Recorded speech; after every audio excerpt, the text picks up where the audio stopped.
या देवी सर्वभूतेषु मां महागौरीरूपेण संस्थिता नमस्तस्यै नमस्तस्यै नमस्तस्यै नमो नमः। जय माता रानी। दोस्तों, आपके अपने चैनल धर्म साधना में आपका बहुत बहुत स्वागत है। माँ भगवती दुर्गा की कृपा आप और आपके पूरे परिवार पर सदा सर्वदा बनी रहे। दोस्तों, शारदीय नवरात्रि का 7वां दिन 13 अक्टूबर को है, दिन बुधवार है और आज के दिन हम माँ भगवती दुर्गा के 8वें स्वरूप की आराधना करेंगे। और माँ भगवती दुर्गा का 8वां स्वरूप होता है माँ महागौरी का स्वरूप। दोस्तों, माँ महागौरी की पूजा आराधना करने से सुख, सौभाग्य, समृद्धि और संतान की प्राप्ति होती है। विवाह में किसी भी प्रकार की बाधा आ रही हो, विवाह में देरी हो रही हो या फिर मनचाहा जीवन साथी चाहते हो, प्रेम विवाह की आपकी कामना है, माँ महागौरी की आराधना कीजिए। शीघ्र ही विवाह में आने वाली जो आपकी बाधाएं होती हैं वो दूर हो जाती हैं। माँ महागौरी की पूजा आराधना करने से समस्त प्रकार की कामनाएं पूर्ण होती हैं। दाम्पत्य जीवन में अगर आपको मधुरता चाहिए, दाम्पत्य जीवन में बहुत अधिक कलह क्लेश रहता है, अखंड सुख सौभाग्य की कामना है, माँ महागौरी की पूजा आराधना करने से दाम्पत्य जीवन में मधुरता भी आती है। पति पत्नी के रिश्ते मधुर भी होते हैं, प्रेम भी बढ़ता है पति पत्नी में और इसके अलावा अखंड सुख सौभाग्य की भी प्राप्ति होती है। दोस्तों, माँ महागौरी की पूजा से समस्त प्रकार के पापों से मुक्ति मिलती है।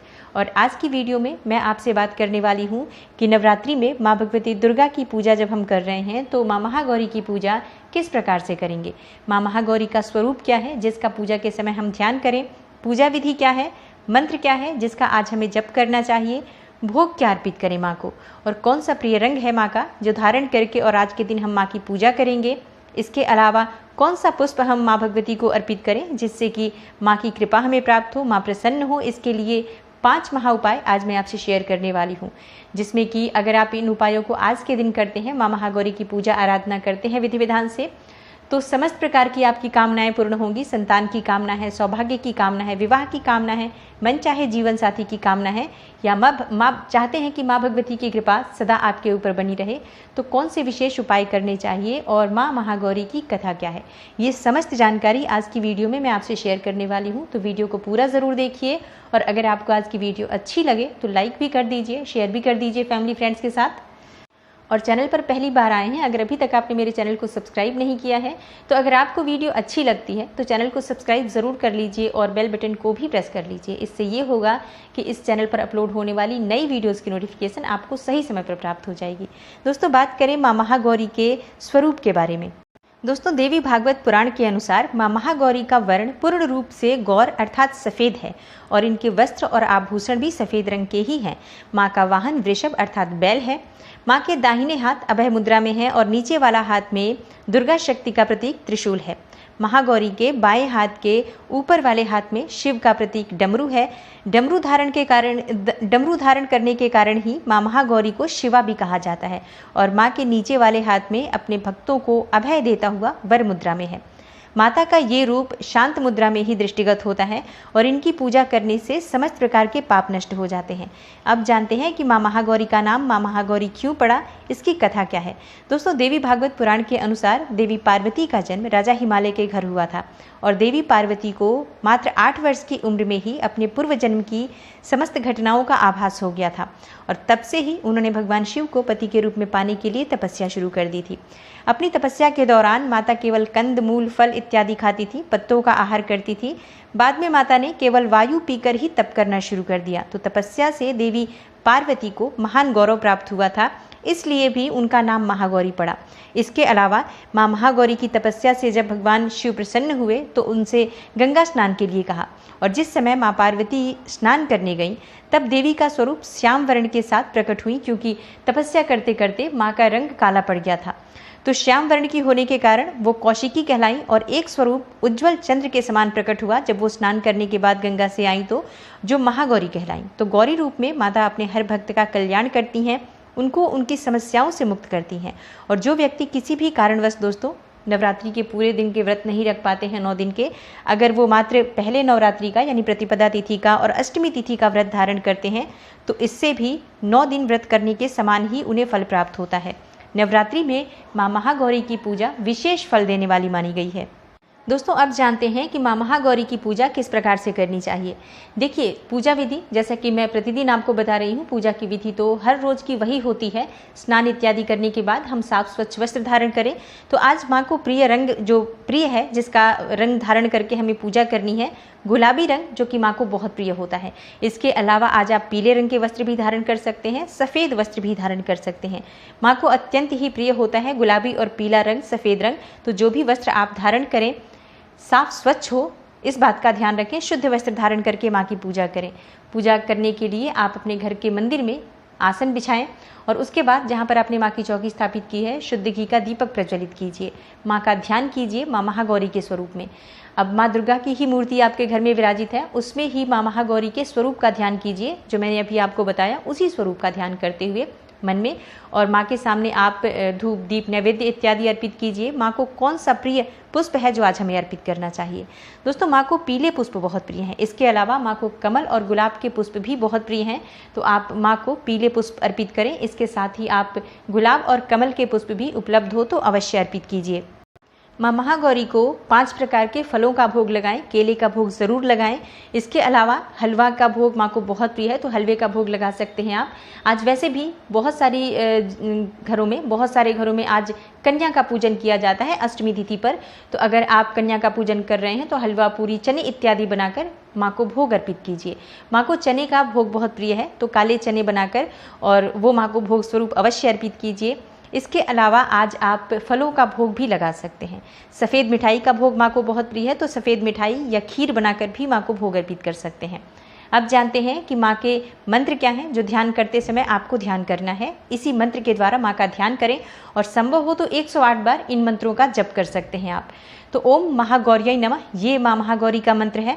इसके अलावा सर्वमंगल मांगल्ये शिवे सर्वार्थ साधिके शरण्ये त्र्यंबिके गौरी नारायणी नमोस्तुते, इस मंत्र का भी आप चाहें तो जप कर सकते हैं।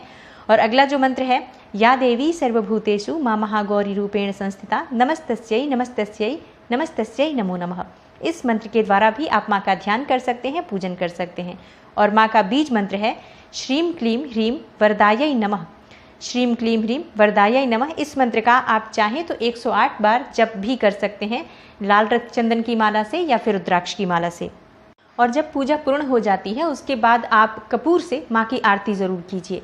दोस्तों, आज के दिन माँ महागौरी की पूजा आराधना करने से समस्त प्रकार की कामनाएं पूर्ण हो जाती हैं। तो कौन से वो उपाय करें जिससे कि माँ महागौरी प्रसन्न हो और हम चाहे जिस भी कामना से माँ की आराधना कर रहे हैं वो हमारी कामना पूर्ण हो। देखिए, आज नवरात्रि का 8वां दिन होता है जो कि सभी प्रकार की कामनाओं को पूर्ण करने वाला माना जाता है। दुर्गा अष्टमी एक बहुत ही सिद्ध रात्रि मानी जाती है।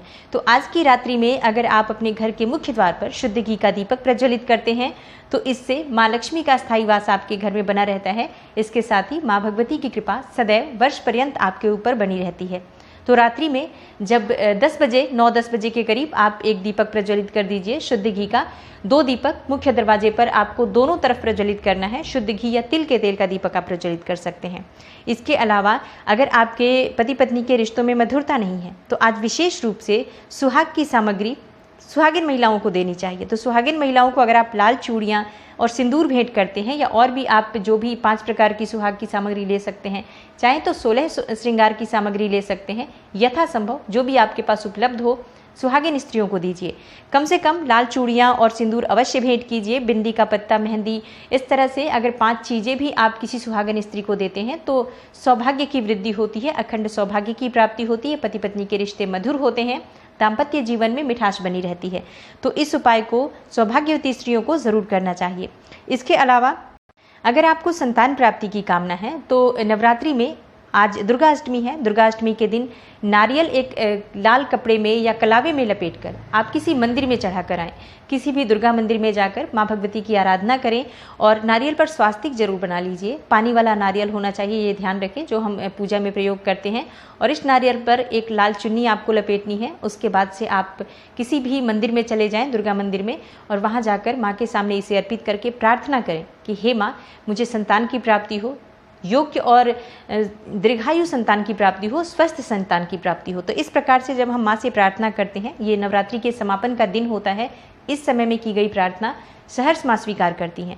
तो ज़रूर आपको आज ये उपाय करना चाहिए। और दुर्गा मंदिर में आप शुद्ध घी का दीपक ज़रूर प्रज्वलित कीजिए माँ के सामने, वहीं खड़े होकर या बैठकर माँ के किसी भी मंत्र का आप जाप कर सकते हैं। जो भी मंत्र आप उच्चारण कर पाएँ, चाहे तो दुर्गा चालीसा का पाठ कर लीजिए या फिर ओम दुम दुर्गाय नमः का जप कर सकते हैं या नवार्ण मंत्र ओम ऐं ह्रीं क्लीं चामुंडाय विच्चे। कोई भी मंत्र जो आप आसानी से उच्चारण कर पाते हैं, थोड़े समय जप करके माँ से प्रार्थना कीजिए, आपको शीघ्र ही संतान की प्राप्ति होती है।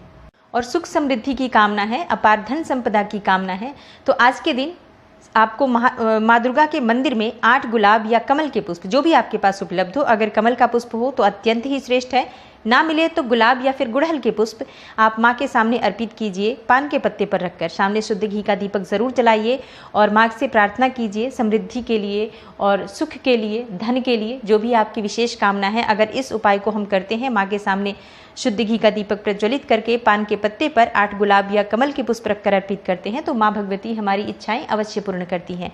माँ के पास खड़े होकर मंत्र जप जरूर करें। किसी भी उपाय को करने के लिए पूजा जरूर करनी है, मतलब जिस प्रकार से भी आप माँ को प्रसन्न कर सकते हैं, मंत्रों का जाप पूजा के द्वारा माँ को प्रसन्न करें और इसके साथ ही ये वस्तुएं भी अर्पित कीजिए। आज के दिन शिव मंदिर जरूर जाना चाहिए। माँ भगवती की पूजा जब हम कर रहे हैं तो भोलेनाथ की पूजा अत्यंत ही आवश्यक है, इसलिए शिव मंदिर जाकर भगवान भोलेनाथ का पंचामृत से अभिषेक कीजिए। शिव पार्वती की पूजा विधि विधान से कीजिए। माँ पार्वती और शिव का गठबंधन कीजिए। इसके अलावा आज माँ पार्वती को सुहाग की सामग्री जरूर अर्पित करें। मेहंदी, लाल चूड़ियाँ, लाल चुन्नी जरूर अर्पित करें और इसके साथ ही आप माँ पार्वती से प्रार्थना करें सुखमय वैवाहिक जीवन के लिए, सुखमय दाम्पत्य जीवन के लिए। और जो लड़कियां जीवन साथी की कामना करती हैं, शीघ्र विवाह की कामना करती हैं, मन चाहे जीवन साथी की कामना रखती हैं या फिर प्रेम विवाह की कामना रखती हैं, उन्हें आज माँ पार्वती के मंदिर में जाकर शिव और पार्वती दोनों की पूजा आज करनी है। इसी प्रकार से जो मैंने अभी आपको बताया, सुहाग की सभी सामग्री आप अर्पित करें सिवाय सिंदूर के। सिंदूर अर्पित नहीं करना है, आप रोली अर्पित करें। रोली से माँ के मस्तक पर तिलक कीजिए, अपने मस्तक पर भी उससे आप तिलक कर सकती हैं और इस प्रकार से माँ की आराधना कीजिए कि हे माँ पार्वती, शीघ्र ही मेरे विवाह में जो बाधाएं आ रही हैं वो दूर हो और सुखमय वैवाहिक जीवन आगे भी रहे, इसके लिए भी आप कामना करें। मन चाहे जीवन साथी की कामना है तो भी माँ से प्रार्थना करें। माँ पार्वती की प्रार्थना से सीता माँ को भी श्री राम की प्राप्ति हुई थी, तो माँ पार्वती की प्रार्थना मन चाहे जीवन साथी के लिए बहुत ही उपयोगी सिद्ध होती है। माँ पार्वती को लाल पुष्प अवश्य अर्पित करें, चाहे गुलाब का, गुड़हल का, कमल का, जो भी उपलब्ध हो माँ के सामने अर्पित करके प्रार्थना करें। आज दुर्गा अष्टमी है, समस्त प्रकार की कामनाओं को पूर्ण करने वाली दुर्गा अष्टमी होती है। बहुत ही सिद्ध दिन होता है अष्टमी और नवमी का, तो जो भी अगर आपकी परेशानी है, जो भी आपकी विशेष कामना है, उसके लिए भगवती से आराधना कीजिए, शीघ्र ही कामना पूर्ण होती है। तो दोस्तों, आशा करती हूँ दुर्गा अष्टमी से संबंधित ये महत्वपूर्ण जानकारी आपके लिए अवश्य उपयोगी सिद्ध होगी और अगर आपको आज की वीडियो अच्छी लगी हो तो लाइक ज़रूर कर दीजिए, शेयर कर दीजिए फैमिली फ्रेंड्स के साथ। चैनल पर पहली बार आए हैं तो चैनल को सब्सक्राइब करके बेल बटन को ज़रूर प्रेस कर लीजिए। इससे ये होगा कि इस चैनल पर जो भी नई वीडियोज़ अपलोड होंगी उसकी नोटिफिकेशन सबसे पहले आपके पास पहुँचेगी। मैं मिलती हूँ आपसे अगली वीडियो में, तब तक के लिए नमस्कार।